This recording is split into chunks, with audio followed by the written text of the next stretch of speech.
साथियों नमस्कार। साथियों, वर्तमान राजनीति में कुछ इस प्रकार के चेंजेस आ रहे हैं कि जो विपक्ष था, जो 2024 में इलेक्शन के बाद अपने आप को बहुत ज़्यादा मजबूत समझ रहा था, फूले नहीं समा रहा था, उस विपक्ष के तो टुकड़े हो ही चुके हैं और कांग्रेस के भी टुकड़े होने की संभावना है।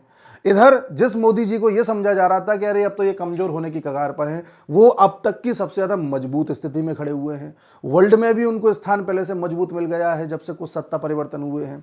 इन सब चीज़ों पर आज हम बात करेंगे, लेकिन उससे पहले मैं आपसे एक विनती करना चाहता हूं, एक दरख्वास्त करना चाहता हूं। आपका हमारा एक चैनल है वर्ल्ड अफेयर्स इनसाइट्स, यूट्यूब पर सबसे पहले हमने वही चैनल बनाया था जिसे आप लोगों ने बड़ा प्रेम दिया। आजकल उस चैनल की रीच कम करी जा रही है, जिससे ना तो सब्सक्राइबर बढ़ रहे हैं और ना ही रेवेन्यू बढ़ रहा है। रेवेन्यू भी हमारा 15,000 से भी कम आकर के अटक गया है, यानी इस महीने हम अपने थंबनेल वगैरह का खर्चा भी नहीं निकाल पाएंगे। इसलिए मैं आपसे दरख्वास्त करना चाहता हूं कि आप, हमने इस टाइटल में, इस वीडियो के टाइटल में उसका लिंक दिया हुआ है, उसको क्लिक करके उसे सब्सक्राइब कर लें और कम से कम किसी एक जने और से उसे सब्सक्राइब करवाएं।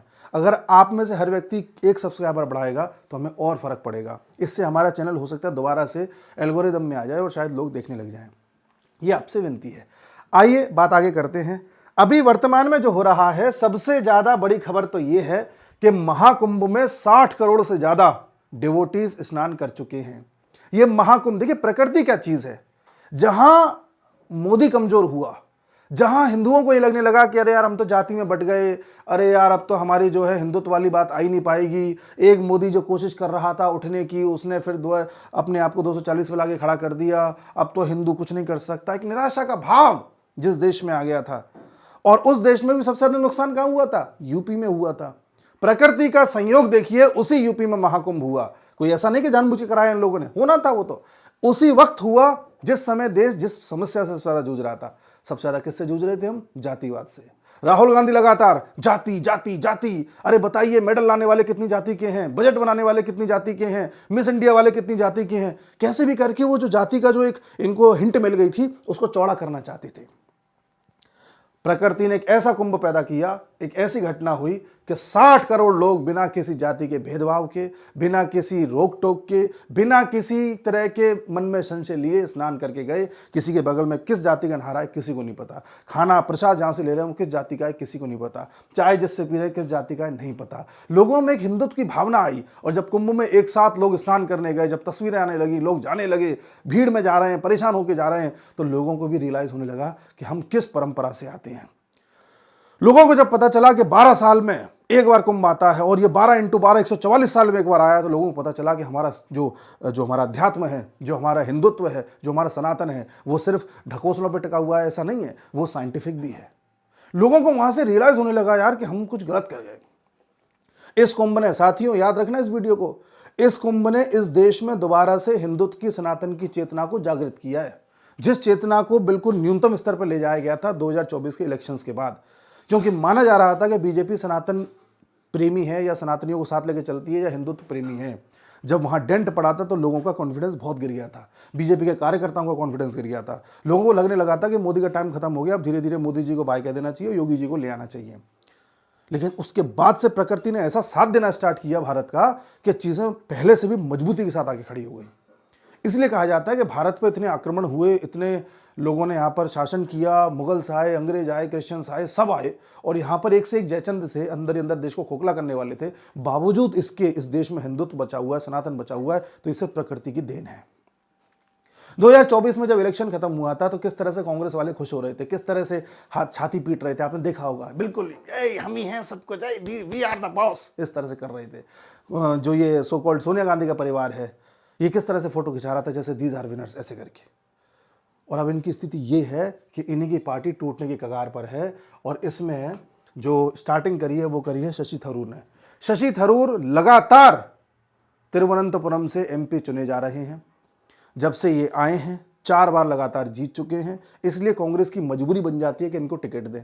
लेकिन शशि थरूर के पास जितना ज्ञान है, जितनी नॉलेज है, जितनी किताबें पढ़ चुकी हैं, जिस तरह से डिबेट करते हैं, जिस तरह से भारत की बात विदेशों में रखते हैं, वो एक अद्वितीय है, एक जबरदस्त टैलेंटेड व्यक्ति हैं।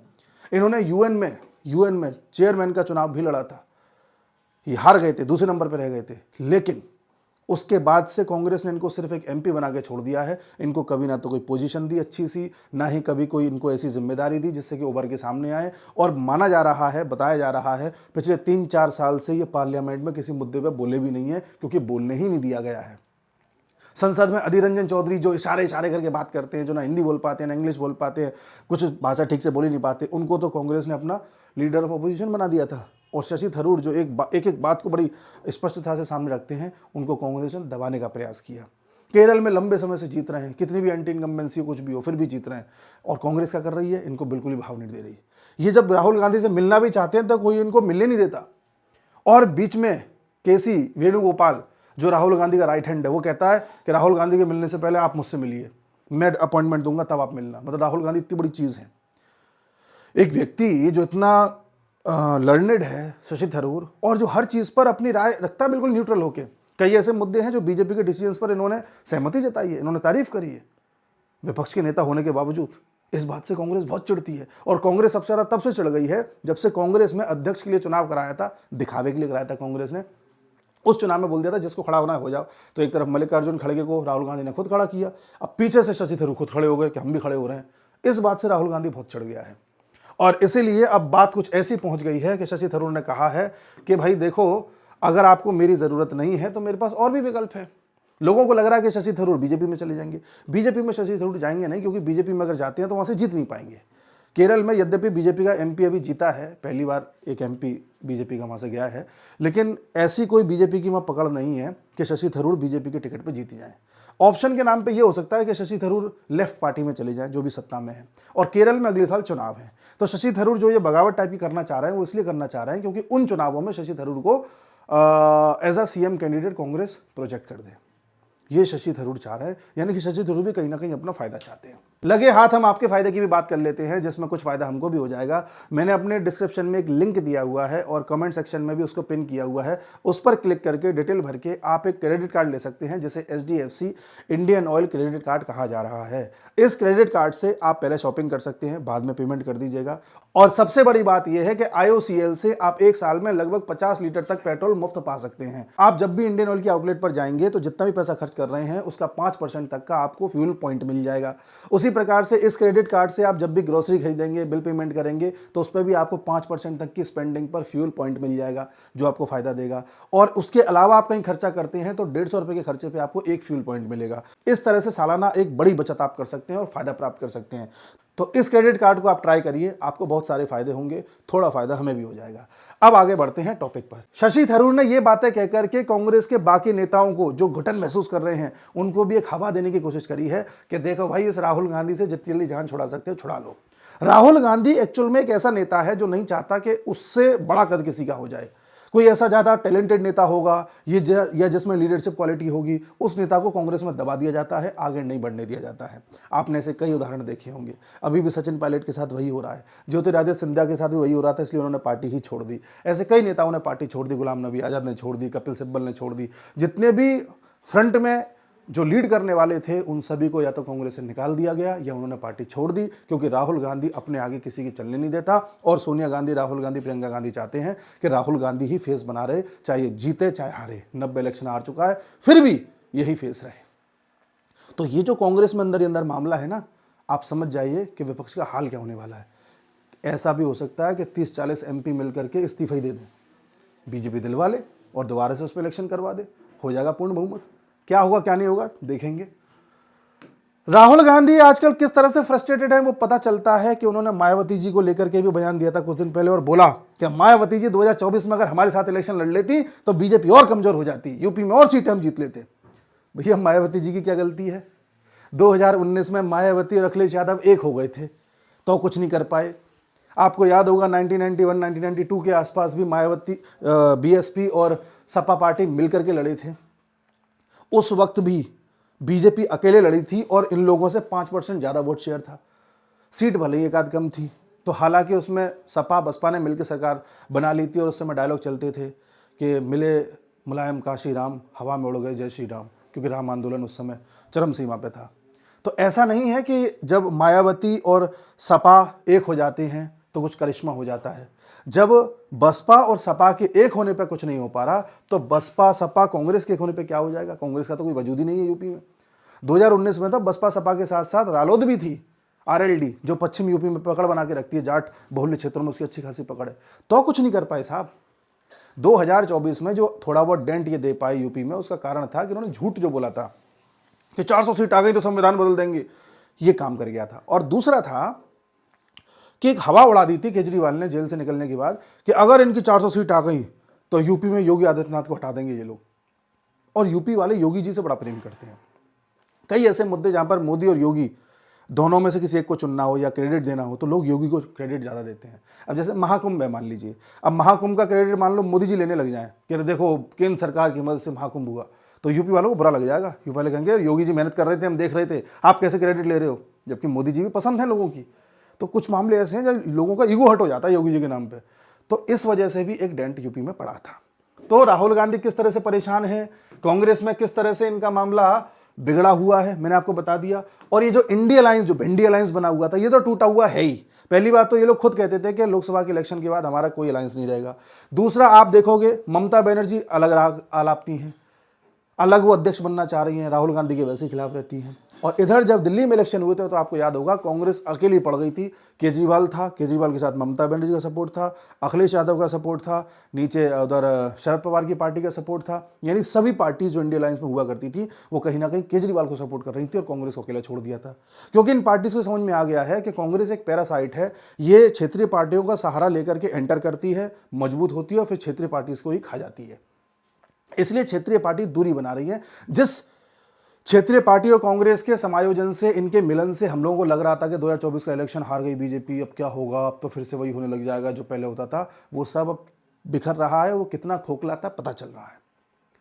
उसके साथ ही अगर आप देखें तो कुंभ वाला मैंने आपको फैक्टर बता दिया।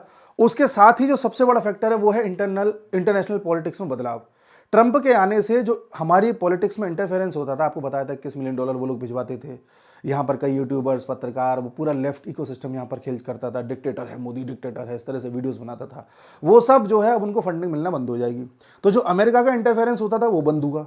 उधर आप देखिए जर्मनी में सरकार बदल गई, इटली की सरकार इनके फेवर की है, उधर डीप स्टेट धीरे धीरे कमजोर पड़ता जा रहा है, इधर खालिस्तान मूवमेंट कमजोर पड़ता जा रहा है, केजरीवाल लगभग ना के बराबर हो ही गया क्योंकि ये भी उन्हीं का एक एजेंट है। इस तरह से भारत में जितने भी इनके पूरा ये इकोसिस्टम था जिससे हमको और आपको ये लग रहा था 6 महीने पहले कि पता नहीं भारत का क्या करेंगे, ये सब के सब ध्वस्त हो गए। ट्रंप तो वैसे भी डीप स्टेट के खिलाफ खड़ा रहता है। ट्रंप तो अपना एक डीप स्टेट लेकर के आया, इलोन मस्क, जो डीप नहीं है, जो खुल के स्टेट है, खुलेआम किसी को भी अड़का देता है, बोल देता है ये सरकार बदलनी चाहिए। ट्रंप एक बहुत ज़्यादा राइट विंग का आदमी है और साथ में इलोन मस्क, वो तो और ज़्यादा राइट विंगर है, वो तो खुलेआम कुछ भी बोलता है और डीप स्टेट्स का अकेले ही काम कर रहा है। ये चीज़ भी हमें पता होनी चाहिए। तो मोदी के साथ आज क्या खड़ा है? हिंदू दोबारा से जागा, महाकुंभ।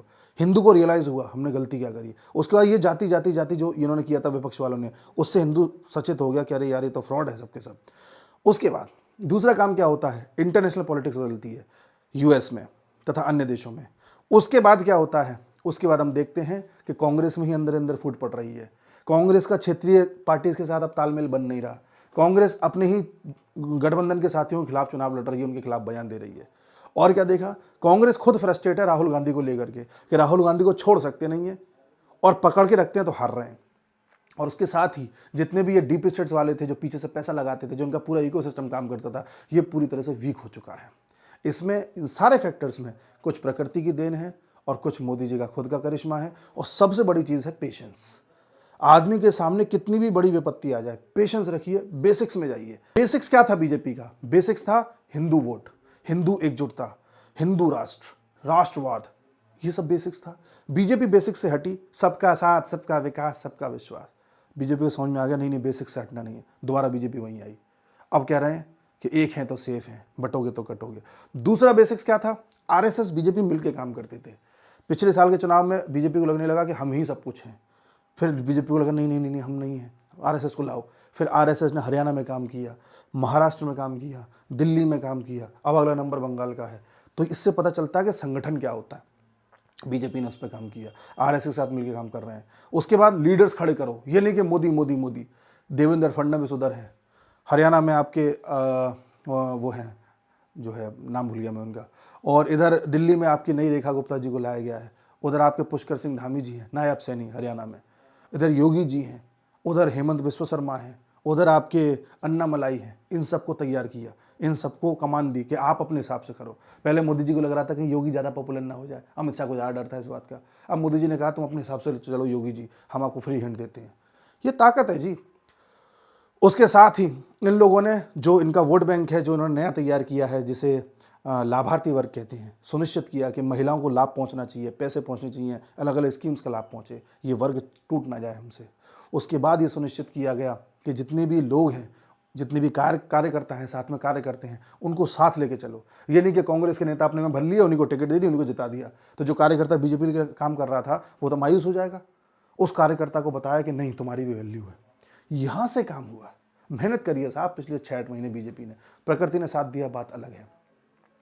तो यहाँ से अब आप ये समझ लीजिए कि पॉलिटिक्स वहाँ जा रही है कि 2027 में यूपी तो क्लीन स्वीप है, और यूपी क्लीन स्वीप है ये बात समझ में आ गई अखिलेश यादव को। इसलिए अखिलेश यादव आए दिन उल्टे सीधे बयान देते हैं और कह रहे हैं कि महाकुंभ तो तब तक चलते रहना चाहिए जब तक इसमें 100 करोड़ लोग नहा ना लें। अरे भाई बताइए तुम क्या बोल रहे हो यार, डेली महाकुंभ पर कुछ ना कुछ बोलना, क्योंकि इनको डर लग गया कि भाई खेल हो चुका है इनका। अभी उपचुनाव हुए थे, 10 में से 8 बीजेपी जीत गई, ऐसी ऐसी सीट्स जीत गई जहां पर कोई चांस नहीं था जीतने का, मुस्लिम बहुल्य सीट्स जीत गई। तो इसका मतलब ये है कि अब इनको समझ में आ गया कि जो ये बीज बो रहे थे नफरत का, जो अंदर ही अंदर तोड़ रहे थे देश को जातियों में, जो फॉरेन पावर्स के सहारे चल रहे थे, वो अब चलने वाला नहीं है। 2027 का चुनाव बीजेपी बहुत बड़े मार्जिन से जीतने वाली है, 300 से ऊपर सीट्स आएंगी, और 2029 का तो कन्फर्म है जीतेगी। तो आप यहाँ से ये सीखिए कि जीवन में जब हार जैसी स्थिति हो जाए तो वहाँ से कैसे उठा जाता है, वो भी तब जब आपके समर्थक भी हताश हो चुके हों, हार चुके हों, आपके कार्यकर्ता हार चुके हों, विपक्ष एकदम चरम सीमा पर एक्साइटेड हो, और आप अंदर से एक विश्वास रखें कि नहीं, सब्र रखो, पेशेंस रखो, काम होगा। ये मैं आपसे इस वीडियो में कहना चाहता था। देखते हैं क्या होता है, और याद रखना हमारा वर्ल्ड अफेयर्स इनसाइट्स को सब्सक्राइब कर लेना, और डिस्क्रिप्शन में जो लिंक दिया है क्रेडिट कार्ड वाला, उस पर क्लिक करके, उस पर चीज़ें करके उसको अपने लिए लागू करवा लेना। मिलते हैं अगले वीडियो में। नमस्कार।